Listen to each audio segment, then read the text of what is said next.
శ్రీ శివదుర్గ జ్యోతిష్యాలయం ఆర్థిక ఉద్యోగ కుటుంబ మరే ఇతర సమస్యలకైనా పరిష్కారం చూపబడను. పరిష్కారం కోసం ఈ నంబర్ని సంప్రదించండి. ఎన్ఫోర్స్మెంట్ డైరెక్టరేట్ లో కవిత మూడో రోజు విచారణ కొనసాగుతుంది. ఈ ఎన్ఫోర్స్మెంట్ డైరెక్టరేట్ లోనే మనం ఉన్నాము. మరి ఈడీ కార్యాలయంలో జాయింట్ డైరెక్టర్ భానుప్రియ మీనా నేతృత్వంలోని బృందం కవితను విచారిస్తున్నారు. మరి మూడో రోజు ఈరోజు ప్రతిరోజు కూడా 15 నుంచి 20 క్వశ్చన్స్ కవితకి వేస్తున్నారు. మరి 15-20 క్వశ్చన్స్ తర్వాత ఆమె ఇచ్చే సమాధానం బట్టి ప్రశ్నల సంఖ్య కూడా పెంచుతున్నట్లు సమాచారం అందుతుంది. ముఖ్యంగా ఈ స్కామ్కి సంబంధించి కవిత పాత్ర ఏంటుంది, ఎలా ఉంది, అలాగే మిగతా వాళ్ళ పాత్ర ఏ విధంగా ఉంది, వాళ్ళని ఏ రకంగా మిగతా వాళ్ళు కూడా ఈ కేసులో ఉన్నారు. మరి అరుణ్ రామచంద్ర పిల్లై అలాగే శరత్ చంద్రారెడ్డి వీళ్ళందరినీ కూడా ఈరోజు తీసుకొస్తారనే సమాచారం ఉంటుంది. ఇప్పుడే ఒక కారు వెళ్ళింది. ఆ కారులో అరుణ్ రామచంద్ర పిల్లై ఉన్నారా అని చెప్పేసి కూడా తెలుస్తుంది. ఎందుకంటే ఇక అరుణ్ రామచంద్ర పిల్లై కీలకమైన వ్యక్తి, అప్రూవర్గా మారారు ఈ మద్యం కుంభకోణం కేసులో. మరి ఈ నేపథ్యంలో ఈ కేసుతో సంబంధం ఉన్న వాళ్ళందరినీ కూడా ఇక్కడికి తిహార్ జైలు నుంచి ఇక్కడికి తీసుకొచ్చి ఇక్కడ విచారిస్తారు. కవితతో పాటు కూర్చోబెట్టి విచారించే అవకాశం అయితే కనిపిస్తుంది. దాంతోపాటు కవిత భర్త అనిల్ కుమార్తో పాటు మరో ముగ్గురిని కూడా ఈ ఈడీ కస్టడీలో విచారించే అవకాశాలు అయితే కనిపిస్తున్నాయి. మనం చూస్తున్నాము. ఈడీ ఆఫీషియల్స్ అందరూ కూడా ఒక్కొక్కరుగా కూడా వస్తున్నారు. వివిధ డిపార్ట్మెంట్స్ నుంచి వచ్చి ఇక్కడ ఆమెను ప్రశ్నించేందుకు ఈడీ అఫీషియల్స్ వస్తున్నారు.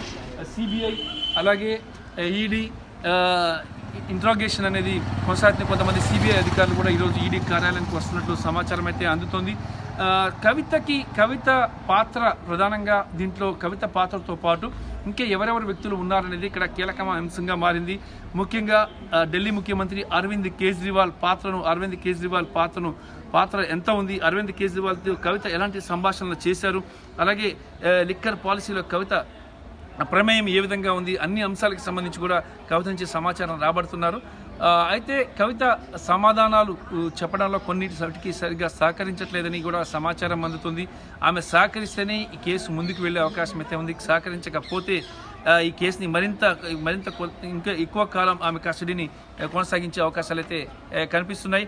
మరి అరుణ్ రామచంద్ర పిల్లై ఆ కీలకమైన వ్యక్తి ఈ కేసులో.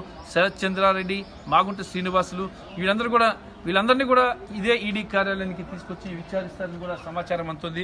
ప్రస్తుతానికైతే వేడిగా ఈడీ కార్యాలయంలో ఇంట్రాగేషన్ జరుగుతుంది. ఉదయం 10 గంటల నుంచి సాయంత్రం 5 గంటల వరకు ఇంట్రాగేషన్ జరుగుతుంది. ఆ తర్వాత మధ్యలో బ్రేక్ ఇస్తారు. 2 గంటల నుంచి 2:30-3 గంటల దాకా బ్రేక్ ఇస్తారు. ఆ తర్వాత మళ్ళీ 3 గంటల నుంచి 5 గంటల వరకు కూడా విచారణ కొనసాగుతుంది. అలాగే ఫ్యామిలీ మెంబర్స్ కలవడానికి 6 గంటల నుంచి 7 గంటల దాకా టైం ఇచ్చారు. ఇప్పటికీ 2 రోజుల నుంచి కేటీఆర్, హరీష్ రావు, ప్రశాంత్ రెడ్డి ముగ్గురు కూడా వచ్చి కవితను కలిసి వెళ్తున్నారు. ఆమెను ఏమేమి ప్రశ్నలు అడుగుతున్నారు, ఫర్దర్గా ఎలా ముందుకు వెళ్ళాలి, అలాగే ఈ ఈడీని ప్రశ్నలకి సమాధానం చెప్పడానికి కవిత ఏ రకంగా ఉండాలి అనేదాన్ని ప్రిపేర్ చేస్తున్నారు. కవితను ప్రిపేర్ చేసి సిద్ధంగా ఉంచుతున్నారు ప్రతిరోజు కూడా. మరి అంటిల్ ఆమె జ్యుడిషియల్ కస్టడీకి వెళ్ళే వరకు కూడా ఈ గైడెన్స్ అనేది కొనసాగుతుంది కవితకి. ఎందుకంటే ఈడీ అధికారులు అడిగిన దానికి సమాచారం ప్రకారం చూసుకునేందుకైతే కొంత మనీని విదేశాల్లో ఇన్వెస్ట్ చేశారు. ఆ మనీ ఏ కంపెనీలో ఇన్వెస్ట్ చేశారు, ఎక్కడ చేశారనే దానికి సంబంధించి కూడా విచారణ కొనసాగుతుంది. దాంతోపాటు ఈరోజు సుకేష్ చంద్రశేఖర్ రాసిన లేఖ మరింత తలనొప్పిగా మారింది కవితకి. కవితక్క వెల్కమ్ అంటూ ఒక లేఖను రాశారు. తిహార్ క్లబ్కి వెల్కమ్ అంటూ కవితకి ఇన్వైట్ చేశారు. మరి ఇన్వైట్ చేస్తూ ఒక లేఖను పంపించడం జరిగింది. ఆ లేఖలో చాలా అంశాలు ఆ కవిత అవినీతికి సంబంధించి, అలాగే ఢిల్లీ ముఖ్యమంత్రి అవినీతికి సంబంధించి ఇద్దరు కూడా తిహార్ జైలుకి రావాల్సిందే, మిమ్మల్ని ఇక్కడ చూసుకోవడానికి ఏర్పాట్లన్నీ మంచిగా జరుగుతున్నాయి అంటూ సుకేష్ చంద్రశేఖర్ ఒక 15-20 క్వశ్చన్లతో 15-20 పాయింట్స్తో ఒక లేఖను రిలీజ్ చేయడం జరిగింది. మరి ఆ లేఖలో చాలా అంశాలు కవిత అవినీతికి సంబంధించి, అలాగే ఈ అవినీతి దీని నుంచి తప్పించుకోలేరు మీరు అని చెప్పేసి కూడా లేఖలో పేర్కొనడం జరిగింది. ఇక మరి అరవింద్ కేజ్రీవాల్ ఇప్పటిదాకా కూడా చాలా డ్రామాలు ఆడుకుంటూ వచ్చారు. ఈడీ విచారణకు అటెండ్ కాకుండా వచ్చారు. మళ్ళీ అరవింద్ కేజ్రీవాల్ని కూడా ఇక ఇదే ఈడీ కార్యాలయంలో విచారించబోతున్నారు. ఇక 21వ తేదీన ఆయనకి సమన్లు ఇష్యూ చేశారు. 21వ తేదీన రావాలని. ఒకవేళ కానీ 21వ తేదీన కానీ అరవింద్ కేజ్రీవాల్ కానీ రాకపోతే అరెస్ట్ చేసి తీసుకొస్తారా అని చెప్పేసి కూడా సమాచారం అందుతుంది. ఏది ఏమైనా కవితకు సంబంధించి కేసు విచారణ చాలా స్పీడ్గా వేగంగా దర్యాప్తు జరుగుతుంది. అధికారుల బృందాలు వస్తూనే ఉన్నాయి. అధికారుల బృందాలు వస్తున్నారు, వెళ్తున్నారు. చాలామంది ఆఫీసర్స్ ఈ ఎన్ఫోర్స్మెంట్ డైరెక్టరేట్, ఇన్కమ్ ట్యాక్స్, అలాగే సిబిఐకి సంబంధించిన అధికారులు కూడా వచ్చి వెళ్తున్నారు. వన్స్ ఈడీ కస్టడీ కానీ ముగిసినట్టుగైతే సిబిఐ కూడా తన అదుపులోకి తీసుకొని కవితను దాదాపుగా ఒక 5-6 రోజుల పాటు విచారించే అవకాశం అయితే కనిపిస్తుంది.